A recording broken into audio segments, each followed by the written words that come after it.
Hi friends, ఈరోజు నేను మదురై వెళ్ళాం కదండి. మేము అక్కడ టెంపుల్ వీడియో ఎప్పటి నుంచి పెట్టాలనుకున్నాను, నాకు ఇప్పుడు కుదిరింది. ఆ వీడియో ఇప్పుడు పెడుతున్నాను చూడండి. మార్నింగే 5:30కి మేము స్టార్ట్ అయిపోయామండి. రోజు శ్రీరామనవమి అనుకో. 5:30కి స్టార్ట్ అయితే మార్నింగ్ 10:30కి రీచ్ అయ్యామండి. కానీ ఈ లోపే మేము మార్నింగ్ ఏం తినలేదు కదా. 10:30 అయిపోయింది. టెంపుల్కి వెళ్ళిపోతే ఇంక లేట్ అయిపోద్దని ముందే తినేసి టిఫిన్ చేసి వెళ్ళిపోయామండి. మధ్యలో ఒక రెస్టారెంట్ ఉంటే అక్కడ స్టాప్ చేసాం కార్ని.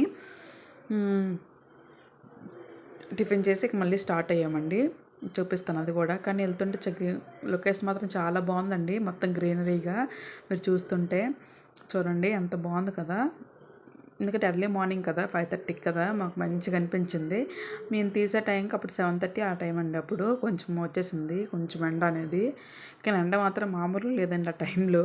మేము శ్రీరామనవమి రోజు బయలుదేరామండి టెంపుల్కి. మా పాప బర్త్డే సాటర్డే అయితే సండే అనమాట. అప్పుడు వీడియో ఇది ఇప్పుడు పోస్ట్ చేస్తున్నాను. కానీ అమ్మవారి దర్శనం మాత్రం మాకు చాలా బాగా జరిగిందండి. కానీ లోపలికైతే ఫోన్లో ఎలా చేయరు. నేను జస్ట్ పైనే అంతా క్యాప్చర్ చేశాను అనమాట. చూడండి, ఇప్పుడు ఒక రెస్టారెంట్కి వచ్చాము. ఇక్కడేం టిఫిన్ చేసుకున్నాం. నేనైతే ఎక్కువ ట్రావెలింగ్లో ఎక్కువ హెవీ ఫుడ్ ఏం తీసుకున్నాండి. నేనైతే ఇడ్లీ తీసుకున్నాను లైట్గా. 2 ఇడ్లీ తిన్నాను. దాంతో కొబ్బరి పొడి ఇచ్చారు, కొబ్బరి చట్నీ, అదే కొబ్బరి కారం, ఇంకోటి టమోటా చట్నీ, అల్లం చట్నీ, ఇంకా పుదీనా చట్నీ. ఈ చట్నీస్ అన్ని ఇచ్చారు. ఇడ్లీ మాత్రం బాగుంది. టేస్ట్ పర్లేదండి, బాగానే ఉంది. తినేసి స్టార్ట్ అయిపోయి టెంపుల్కి అయితే మేము రీచ్ అయిపోయామండి. మధ్యలో ఇదిగోండి టెంపుల్ అసలు చాలా దూరం అండి, లోపలికి నడాలి. కార్ పార్కింగ్ కొంచెం కష్టమైపోయింది మాకు. అక్కడి నుంచి ఒక 1 కిలోమీటర్ నడవాలి. ఫస్ట్ ఒక దగ్గర కార్ పార్కింగ్ చేయించి మళ్ళీ తర్వాత టెంపుల్ దగ్గరికి అయితే మేము ఎలాగ వెళ్ళిపోతున్నామని. కానీ ఏమనుకున్న దర్శనం మాత్రం మాకు బాగా జరిగిందండి. కానీ ఎక్కువ టైం పట్టింది.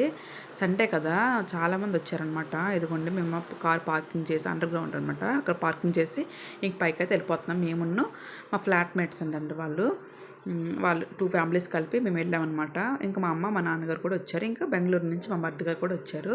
మేమందరం అలా వెళ్ళిపోయామన్నమాట. బర్త్డే కానీ వచ్చారు. అలా టెంపుల్కి కూడా ప్లాన్ చేసుకున్నాం నెక్స్ట్ డే. తర్వాత నేను అమ్మవారికి మల్లెపూలు తీసుకున్నానండి, అమ్మవారికి ఇద్దామని. పూలు అయితే తీసుకున్న తర్వాత ఇక లోపలికి స్టార్ట్ అయిపోయాము. ఇదిగోండి మీకు గోపురం కనిపిస్తుంది కదా, చాలా ఉంటాయండి. టెంపుల్ మాత్రం చాలా పెద్దది. అలా మీరు చూడాలే కానీ చాలా పెద్దది. బయటనే తీయాలి. కానీ ఎవరైనా కొబ్బరికాయలు మాత్రం లోపల మాత్రం తీసుకోవండి, ఎందుకంటే అక్కడ ఏమి ఉండదు, అలా వెళ్ళడమే. బయట ఎవరైనా కొత్తగా వెళ్ళిన వాళ్ళు అయితే నాకు చెప్తున్నాను. నేనైతే తీసుకోలేదండి, లోపలికి వెళ్తే లేదు. మేము అంటే దక్షిణ వేస్తాం అనమాట, డబ్బులు హుండీలో వేస్తాము. బయటను మాత్రం కొబ్బరికాయ పూలు ఏం తీసుకోవాలన్నా బయటని తీసుకొని వెళ్ళిపోండి. ఫోన్లు ఏమన్నా ఎలక్ట్రానిక్ వర్క్స్ ఏవైనా ఉన్నా సరే బయట పెట్టడమని.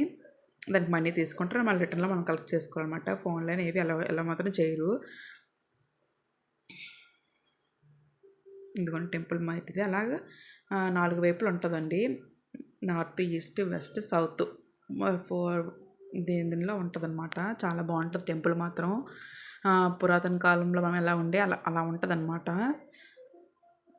మొత్తం రాతితో చేశారండి టెంపుల్ని. ఇంకా కడుతున్నారండి పైన. ఇంకా మళ్ళీ ఇప్పుడు పెయింట్లు ఉంటాయి కదా, అవి వేస్తున్నారు అనమాట. మేము వెళ్ళేసరికి ఇంకా కన్స్ట్రక్ట్ చేస్తున్నారు. ఇంకా దాన్ని ఇంకా అంటే డెవలప్ చేస్తున్నారు టెంపుల్ని. ఇంకా ఇదిగోండి బయటది. ఇక దర్శనం అయిపోయిందండి. దర్శనం అయిపోయిన తర్వాత ఇక లోపలైతే ఏమి క్యాప్చర్ చేయలేకపోయాను, బయటని. తర్వాత బయటకు వచ్చేసాము. ఇక బయట నన్నది ఇక్కడ మదురైలో జిగర్తాండ్ర ఫేమస్ అండి. జిగర్తాండ్ర తాగుదామని వచ్చాము. ఇక్కడ వెయిట్ చేస్తున్నాం అన్నమాట. స్పెషల్ది అయితే 50 రూపీస్ అనుకుంటా, 80 రూపీస్ అండి. నార్మల్ది 50 రూపీస్. మేము స్పెషల్ తీసుకున్నాం. స్పెషల్ అంటే ఇంకేం లేదు, మనకు నచ్చిన ఫ్లేవర్ ఐస్ క్రీమ్ యాడ్ చేస్తారనమాట. చాలా టేస్ట్ ఉంది. ఇదిగోని బయట ఇవేమైనా తీసుకోవాలన్నా తీసుకోవచ్చు మనము.